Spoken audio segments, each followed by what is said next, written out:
This story is not intended to burst your bubble if you love fried yams or kelewele, buffalo popularly known as togbe, or kose, fried fish or meat, and even shito. The list of delicacies is endless. For those who cannot go one day without their favorite hot kinky and fried fish, 47-year-old Madame Selina Ashley keeps awake to ensure that food is ready by 6 a.m. But what could she be doing wrong to compromise on the nutritional quality of such a delicacy? For use of gallon half. I usually pour out the used oil when it is dirty and allow it to settle. Clean the pan, sieve the oil, replenish it by adding more oil, and reuse it for frying. When it is too dark for frying, I use it to prepare black pepper sauce.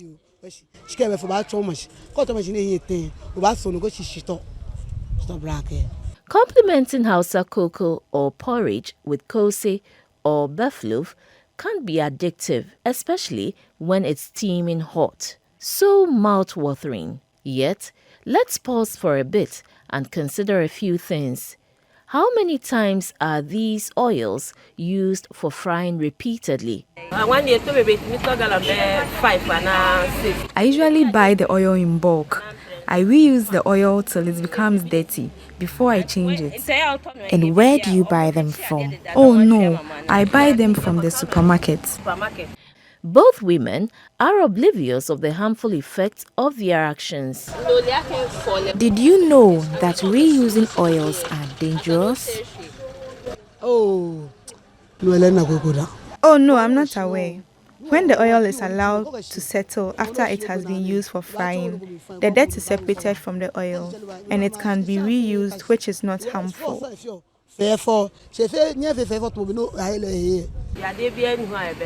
Oh, there is no harm in reusing oils. Reusing edible oil for preparing food, particularly deep frying, is common practice for food vendors, perhaps to maximize profits, oblivious of the health hazards. To them, no ingredient must go wasted. However, this practice is not exclusive to food vendors, but in most homes as well. Repeated heating of oils is hazardous. It diminishes the natural antioxidant contents of the edible oil. Reusing of vegetable cooking oil at high temperatures leads to oxidation, which produces a rancid odor and flavor. Consequently, the heat-induced oxidation process decreases the nutritional value as well as the safety of fried food products. Long-term heating, overheating, constant use of one particular oil, reuse, refrying, all these will release toxic compounds into the food. And what we think is healthy is just full of hazard. Consumption of foods prepared by reused oils can cause diabetes, hypertension, and vascular inflammation, among others. The danger with using oil over and over again is that when you heat oils to very high temperatures, one, they break down and produce trans fats and other things that can make us produce more cholesterol or block our arteries. The prevalence of hypertension in the country is said to be a major risk factor for cardiovascular diseases such as stroke, which is also a leading cause of death. Cardiovascular diseases top the chart of non-communicable diseases, especially in lower middle-income countries, accounting for half the number of deaths. Heart attacks or myocardial infarctions and strokes are said to account for 85% of deaths. The youth population, or persons in their productive ages, accounts for the highest cases. These tend to suffer longer and die sooner.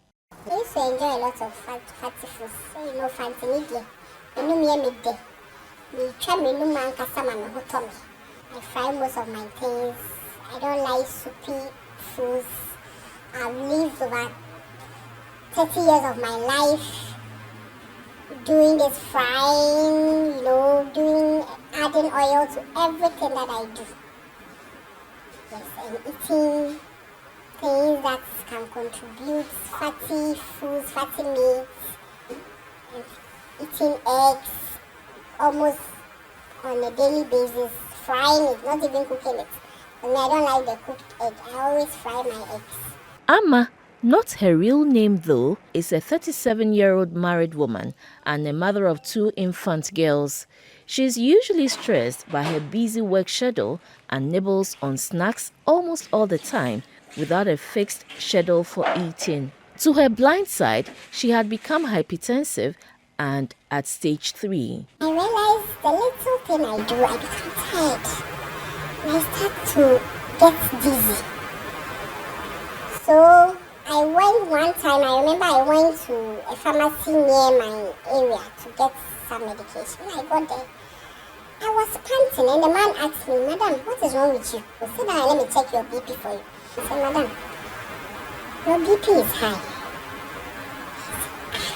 How can my BP go high? I live a normal life. I said, "No, your BP is high. I beg you. Anytime you get to this junction, whether I'm here or not, pass here and check your BP for free." They told me I'm having pregnancy-induced hypertension, so if I don't take care, I'll lose my baby. So I was put on medication, and when I go and it's so high like that, they give me BP injection, and it's so painful because the BP is so high that sometimes I feel my daughter or my baby moving in my tummy. It's like when I started sweating and I'm feeling uneasy, and I feel the baby is also moving. I will feel movement in my tummy. Because mine comes with not just the normal BP, but I get pain within my heart or my chest. I get severe pain, and when it's starting, I start to feel the pain gradually, then it's increasing, then I get a pain, They told me that my veins are blocking closely. Her routine has changed and is now on medication, probably for life. These she cannot compromise on. I have a lot of cholesterol. My cholesterol level is high, and the BP goes along with these 3 things: diabetes, high blood pressure, and high cholesterol. And with these 3 things together, I can bet you that you can't have a long life to live. I've taken my medication this morning, and you are not supposed to take it 3 times. Most of the times it's even advisable to take it once a day. When you take it, it's 24 hours. You take it in the morning, it's the following day. But when the stage in which I'm now at the stage 3 level. So I take in the morning and in the evening. Yesterday when I visited the doctor was even telling me if it becomes critical, I have to take it morning, afternoon, evening.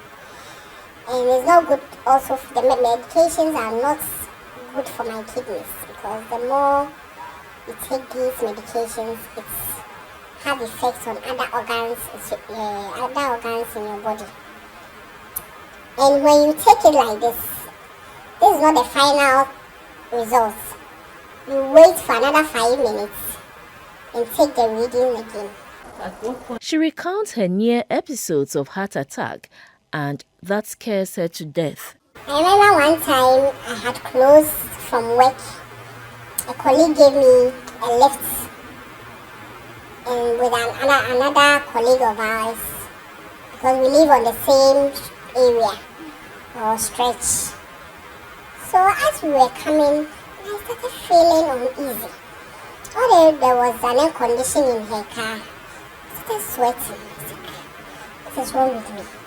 I feel like I want to even remove my dress. I was feeling so uneasy. They realized and they said, "Am I okay?" I said, "Oh, I'm having headache and I'm feeling so uneasy." And I'm saying, they can see I'm sweating because I'm cleaning my face.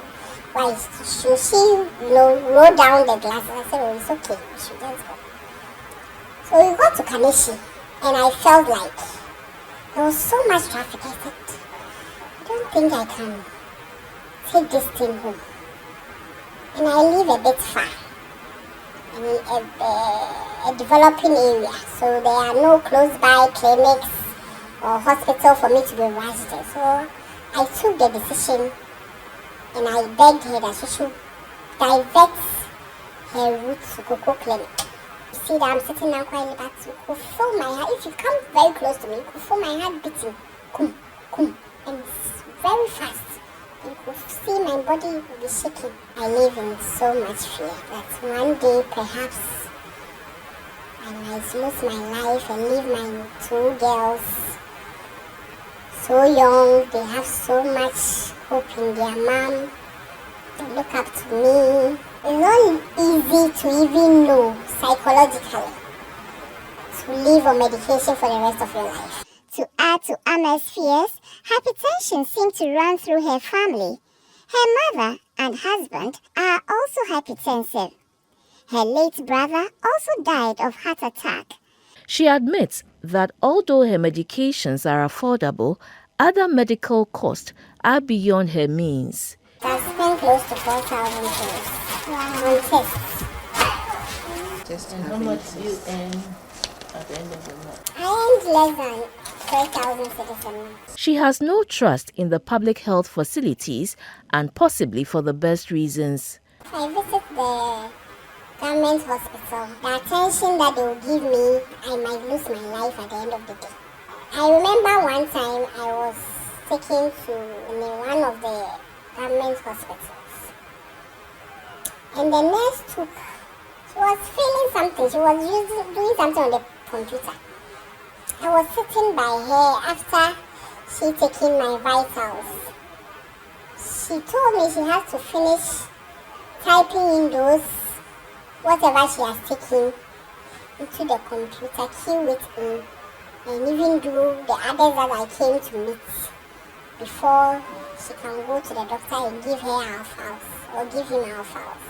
Most public facilities are also not well equipped enough to detect and properly manage cardiovascular diseases promptly. Healthcare workers in the country do not also have appropriate information to enable them to accurately assess and manage cardiovascular diseases irrespective of their location. At first I used to fry my chicken, but now I grill them. In the morning I take hot water every morning.